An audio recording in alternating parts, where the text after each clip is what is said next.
Halo teman-teman, balik lagi di channel Abdi Karya, masih bersama saya, Anang Nurdiansyah. Terima kasih buat teman-teman yang sudah setia berkunjung ke channel ini. Oke, seperti yang kalian lihat, di depan saya ini adalah satu buah produk dari DeWalt, dan ini adalah table saw. Serinya DWE7492. Pertama yang mau saya bahas di sini adalah harga ya. Table saw ini saya dapatkan kemarin di harga 8,3 juta. Dan sedikit informasi buat teman-teman, untuk table saw seri DWE7492 ini itu belum dipasarkan resmi ya di Indonesia. Jadi supplier yang memasarkan produk Stanley, DeWalt, dan Black Decker itu belum memasukkan seri ini untuk dijual di pasar Indonesia. Setahu saya itu 7470 ya yang dijual untuk pasar Indonesia. Untuk teman-teman yang mau membeli table saw ini, itu mesti pesen di rekan-rekan kita yang mengimpor langsung dari Cina biasanya. Gitu. Nah, nanti saya akan sertakan link penjualannya di kolom deskripsi. Bisa langsung tanya-tanya aja ke sellernya ya. Oke? Langsung aja kita mulai proses unboxingnya. Kita bongkar dulu.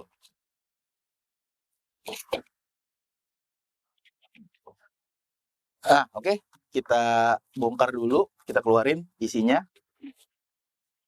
Pertama-tama kita bahas dulu spesifikasi yang tertera di kardusnya ya. Di sini tertera untuk table saw ini membutuhkan daya 2000 watt ya. Kemudian untuk RPM di sini adalah 4800. Lalu untuk maksimal kapasitas potong di 79 mm atau 7,9 cm. Table saw ini menggunakan arbor untuk blade-nya di 25,4. Kemudian untuk kapasitas potong lebarnya setelah di extend sampai ke kanan itu di 82,5 cm ya. Kemudian untuk beratnya sendiri ini di 26,5 kg.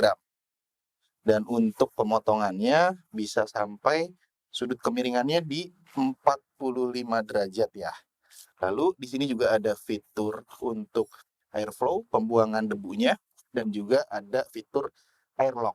Nah, ini serinya DWE7492. Tadi udah saya keluarin semua isi di dalam kardusnya. Jadi untuk kelengkapan apa saja yang kita dapat? Yang pertama tentu aja unitnya, table saw DWE7492, dilengkapi dengan fans. Nah, fansnya itu kalau tidak digunakan ada tempat meletakkannya. Ini fansnya. Nanti kita bahas lebih dalam.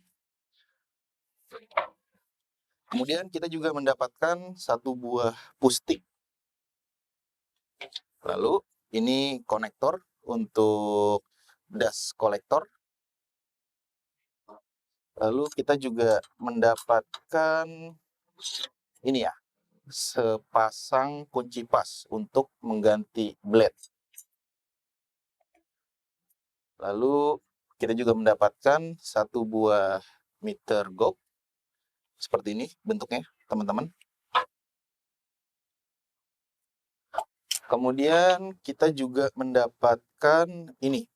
Ini satu set ya. Jadi ini adalah cover blade terintegrasi dengan anti kickback dan juga reeving knife. Seperti ini bentuknya. Nah, ini reeving knife-nya terintegrasi dengan blade covernya, kemudian ada anti kickback-nya, dan juga ada untuk lubang pembuangan debunya ya teman-teman. Nah, selain reeving knife yang ini, kita juga mendapatkan reeving knife yang standar seperti ini ya. Jadi ada dua reeving knife, yang satu yang standar seperti ini, nah yang satu lagi yang terpasang blade cover anti kickback dan dust kolektornya. Selain itu kita juga mendapatkan ini manual book berbahasa Inggris dan bahasa China. Ini juga ada kartu garansi ya. Cuma ini garansinya sepertinya tidak bisa diklaim di Indonesia ya.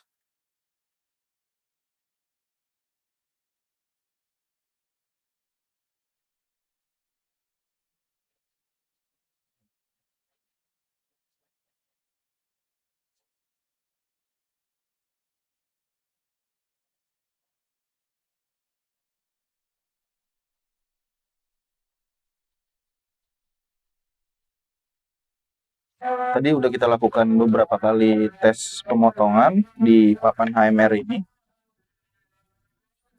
Tadi saya coba membelah dengan ukuran 5 cm kira-kira.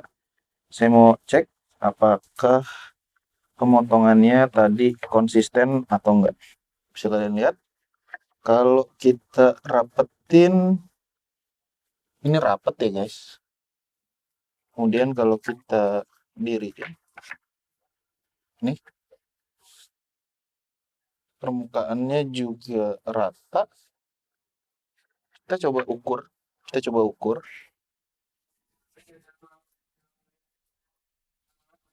Ini di 5 cm. Coba kita ke tengah, ini juga sama di 5 cm. Ke belakang di 5 cm ya. Artinya pemotongan kita lurus dan presisi guys. Nah, oke. Selanjutnya kita coba tes maksimal RPM-nya.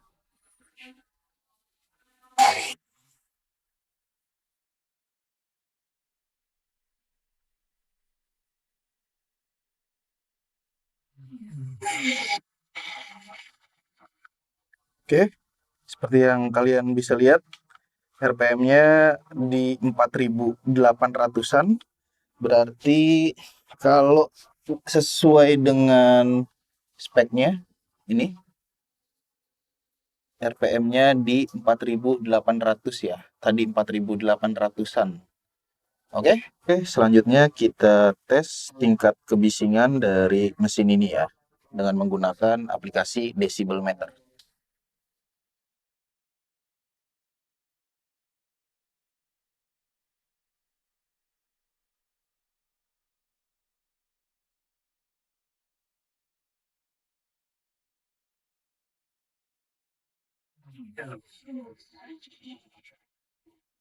Oke, seperti yang kalian bisa lihat, tingkat kebisingannya rata-rata di 80-an dB ya. Oke, selanjutnya kita coba tes getaran dari mesin ini ya.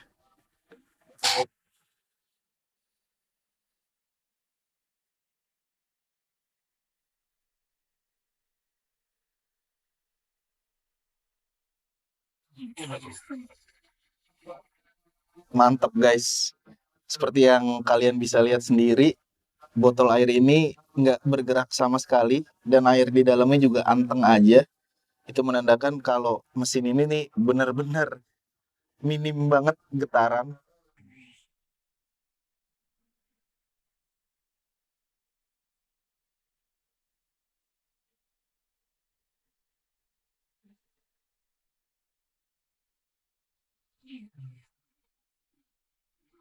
Oke, rata-rata di 950-an sampai 1000 watt tanpa beban. Kita ukur. Ini di 83 cm ya guys.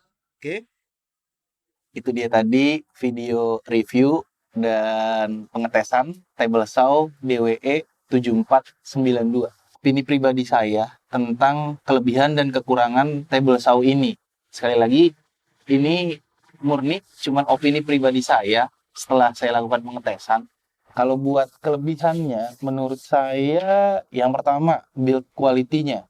Secara build quality, menurut saya oke banget dengan desain body menggunakan frame besi, kemudian kualitas plastik bodinya juga tebal. top table-nya juga tebal. Menurut saya secara build quality, secara keseluruhan sih oke. Lalu kelebihan yang kedua menurut saya ada di ini. Saya seneng banget sama fansnya. Karena untuk table saw yang sebelumnya, yang pernah saya pakai, modelnya cuma geser aja. Sedangkan kalau untuk di World yang seri ini menggunakan gear, jadi bisa lebih presisi dan terstruktur untuk fansnya. Lalu kemudian ada fitur tambahan ini. Ini juga menjadi satu kelebihan buat saya karena dengan kebutuhan saya yang sering motong HPL, ini cukup membantu guys. Biasanya kalau di fans table saw yang lain, kita mesti ganjel sama triplek atau aluminium. Kalau yang ini sudah mengakomodir untuk kita memotong media yang tipis ya. Ada fitur soft start-nya, nggak tahu soft start-nya seperti terpakai atau enggak.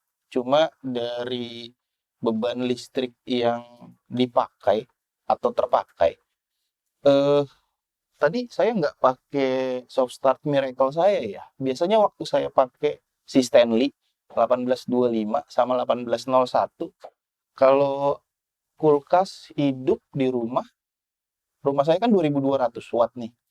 Kalau saya pakai table saw Stanley itu pasti ngejepret guys. Makanya saya akalin dengan soft start Miracle. Nah cuman ini tadi saya tes nggak pakai soft start Miracle sih aman-aman aja, nggak jepret ya. Artinya start awalnya dia nggak terjadi lonjakan daya yang besar gitu. Yang pertama kita bahas dulu kekurangannya ya guys.